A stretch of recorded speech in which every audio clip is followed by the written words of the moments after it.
हमने अपने पिछले लेक्चर में माने के बारे में जानकारी ली थी कि उनका कब जन्म हुआ और उनके जीवन की कला की शुरुआत कैसे हुई और प्रमुख चित्रों में से कुछ चित्रों के बारे में बात की। एक बार हम फिर उसके बारे में थोड़ी सी चर्चा कर लेते हैं कि माने का जन्म 23 जनवरी 1835 को पेरिस में हुआ था और इनकी मृत्यु 30 अप्रैल को 51 वर्ष की उम्र में इनकी मृत्यु हुई थी। और इनको इनकी चित्रण कला और छापा कला के रूप में प्रमुखता से जाना जाता है और प्रमुख कार्यों में the luncheon on the grass, Olympia और अ बार ऑफ द पॉलिश बर्गर और इसके अलावा एमिल जोला प्रमुख चित्रों में से इनको जाना जाता है। और संपन्न परिवार में हुए थे इनका जन्म। और कुत्यूर जो एक उस समय के काफ़ी प्रसिद्ध कलाकार थे, उनकी चित्रशाला में इन्होंने कला का प्रशिक्षण आरंभ किया या लिया। और फिर इनका एक जो नज़रिया था वो यह था कि उस समय की जो स्टूडियो होते थे वे काफ़ी कृत्रिम वातावरण लिए हुए होते थे। चित्रण जो होता था मुख्य रूप से स्टूडियो के अंदर ही होता था और कलाकार स्टूडियो के अंदर बैठकर वहीं पर एक तरह से कृत्रिम प्रकाश में चित्रण करते थे। तो इनको जो कृत्रिमता है चित्रों की और वातावरण की और प्रकाश की, वह इनको पसंद नहीं थी और इन्होंने कहा था कि मुझे ऐसा प्रतीत होता है स्टूडियो में घुसते समय कि जैसे मैं किसी कब्र में प्रवेश कर रहा हूँ। और फिर इनका एक चित्र जो इन्होंने राष्ट्रीय कला प्रदर्शनी में प्रदर्शन हेतु भेजा था, एबेसिंथ ड्रिंकर, जिसको उस समय प्रदर्शनी से में प्रदर्शन हेतु जो जजेस थे जो उन्होंने प्रदर्शन हेतु अस्वीकृत कर दिया था। और क्योंकि ये जो चित्रण शैली थी, इनकी जो तकनीक थी और जो विषय था, उस समय चल रही परंपरागत जो चित्रण शैली और विषय होते थे उससे अलग था। और इसके बाद फिर एक जो अस्वीकृत चित्रों की प्रदर्शनी में माने का लंचन ऑन द ग्रास चित्र प्रदर्शित हुआ, जिसकी काफ़ी आलोचना हुई, जो कि दो दृष्टिकोण से थी। एक तो विषय के दृष्टिकोण से, क्योंकि विषय जो था वो बड़ा विवादास्पद इस वजह से हो गया था कि उसमें दो वस्त्रधारी पुरुषों के साथ एक वस्त्रहीन महिला को चित्रित किया गया था। इससे पूर्व में भी जो इस तरह के चित्र बने थे, पर उसमें किसी जो उस समय की जीवन शैली से जुड़े व्यक्तियों को चित्रित नहीं किया जाता था। उसमें उनके जो परिधान थे पुरुषों के, वो उस समय जो परिधान पहनते थे, ज़्यादातर पूर्व में जो भी नग्न चित्र बने थे वह परंपरागत विषयों को लेकर बने थे और उसमें कहीं पे भी या धार्मिक विषयों को लेकर बने थे और कहीं पे भी ऐसा नहीं था कि समकालीन समाज को इस रूप में प्रस्तुत किया हो। तो इस दृष्टि से भी, विषय की दृष्टि से भी, दूसरा उनकी जो रंगांकन पद्धति थी, रंगांकन पद्धति में भी उन्होंने परिवर्तन किया और रंगों को जहाँ कहीं आवश्यक है वहीं पर ही मध्यम तानों का प्रयोग किया, मिडिल टोन्स का प्रयोग किया, जिसकी वजह से रंगों में चमक आई और जो रंगों को चिकना करके धूमिल कर दिया जाता था उससे उनकी चमक खत्म हो जाती थी। वह तकनीकी दृष्टि से उन्होंने इसमें नया परिवर्तन किया। तो ये जो बातें हैं ये उनके चित्रण में नवीनता आई और इसको उस समय के जो राष्ट्रीय कला प्रदर्शनी के जो ज्यूरी थी, जो जजेस थे, उन्होंने उसको स्वीकार नहीं किया और उनकी कटु आलोचना हुई। आज हम उनके एक और प्रमुख चित्र ओलंपिया के बारे में जानकारी लेंगे।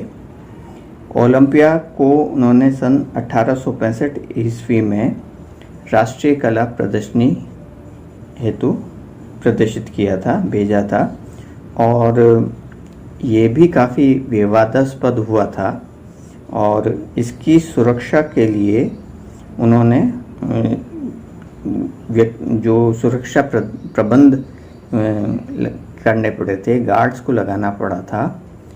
और इस चित्र में नग्न लेटी हुई अवस्था में एक कुख्यात स्त्री, कुख्यात इसलिए बोल रहे हैं क्योंकि वह उस समय जो गलत कार्य वेश्यावृत्ति से संबंधित थी, इसलिए यहाँ पे कुख्यात का शब्द का प्रयोग किया गया है। स्त्री के चेहरे के भाव भी वेश्या के से ही थे। इस प्रकार उन्होंने पेरिस के तथाकथित संभ्रांत समुदाय के अनैतिक जीवन को स्पष्ट चित्रित किया था। वहाँ की जो पेरिस की जो जीवन शैली थी, उसमें जो वेश्यावृत्ति या नारी का शरीर के रूप में, उपयोग के रूप में देखा जाता था, उस बात को उन्होंने अपने चित्रण में दिखाने की कोशिश की और इसी को लेकर काफ़ी विवाद हुआ। इस हेतु उन्होंने जिस नारी को चित्रित किया वह मॉडल के रूप में वह वेश्यावृत्ति का कार्य करती थी, जो कि सामाजिक रूप से तो प्रचलन में था, किंतु उसको हम चित्र के रूप में पहली बार देख रहे थे। इस चित्र में माने ने स्पष्ट रूप से हल्के तथा गहरे वर्णों के समतल क्षेत्रों के दो भाग विभक्त किए थे। चित्रांकन में छाया प्रकाश तथा घनत्व के अंकन को त्याग दिया था। जो परंपरागत चित्रण शैली में छाया प्रकाश को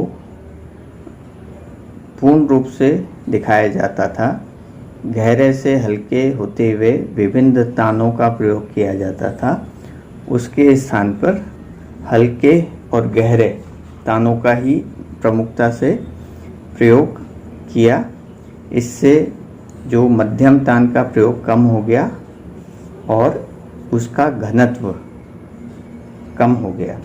माने ने इस चित्र में अग्रभूमि में शैया, तकिया, चादर तथा ओलंपिया की आकृति को हल्की तान में अंकित किया था,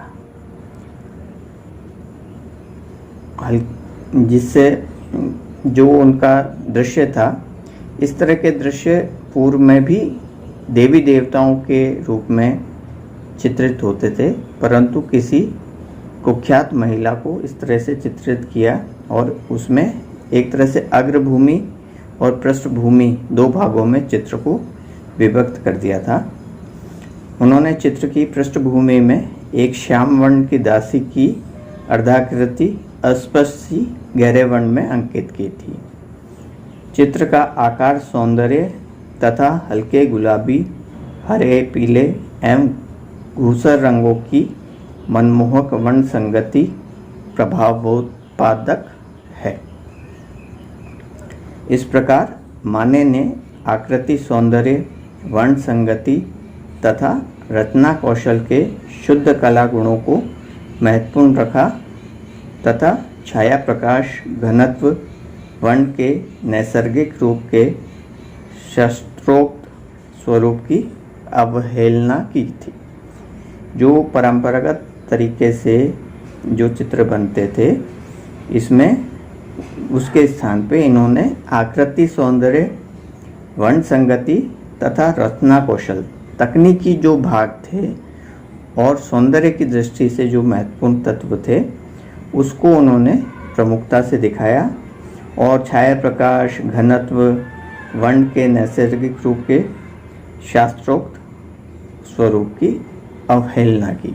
जो पहले से जो चल रहा था उन तत्वों को कम को इग्नोर किया या अवहेलना की और उसके स्थान पर रंगों का और आकृति, सौंदर्य को ज़्यादा बल दिया।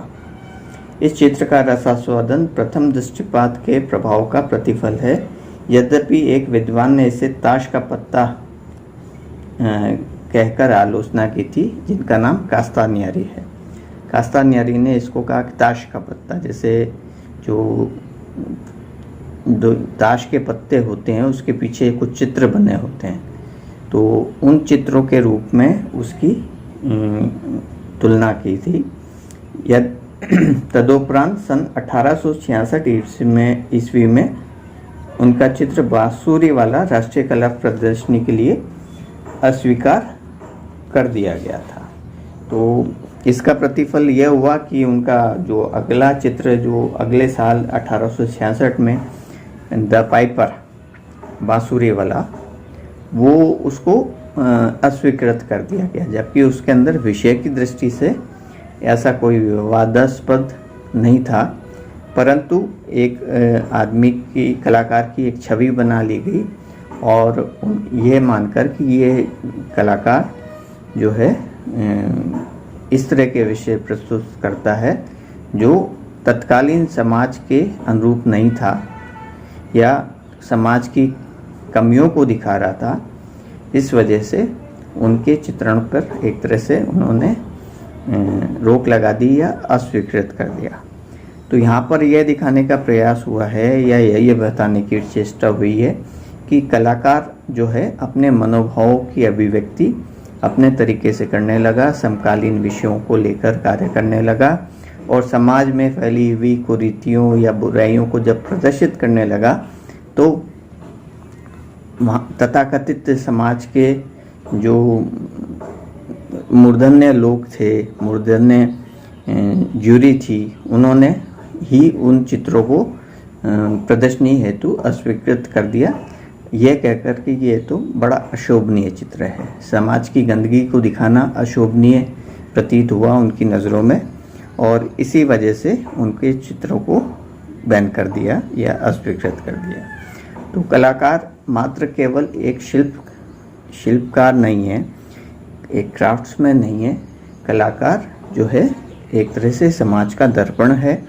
समाज में जो गतिविधियाँ हो रही होती हैं उनको वह महसूस करता है और अपने चित्रों के माध्यम से अभिव्यक्त करता है। अगर ये अभिव्यक्ति केवल मात्र शिल्प की अभिव्यक्ति होगी तो वह एक अच्छे चित्र या अच्छा कलाकार होने की बजाय केवल एकमात्र शिल्पी, क्राफ्ट्समैन जो केवल उपयोग या भौतिक सौंदर्य की दृष्टि से चित्र बनाता है, वही मात्र बन के रह जाएगा, ना कि एक ऐसा कलाकार जिसको समाज के दर्पण के रूप में देखा जाए वह। तो हम अगले लेक्चर में इनसे जुड़े और चित्रों के बारे में बात करेंगे। धन्यवाद।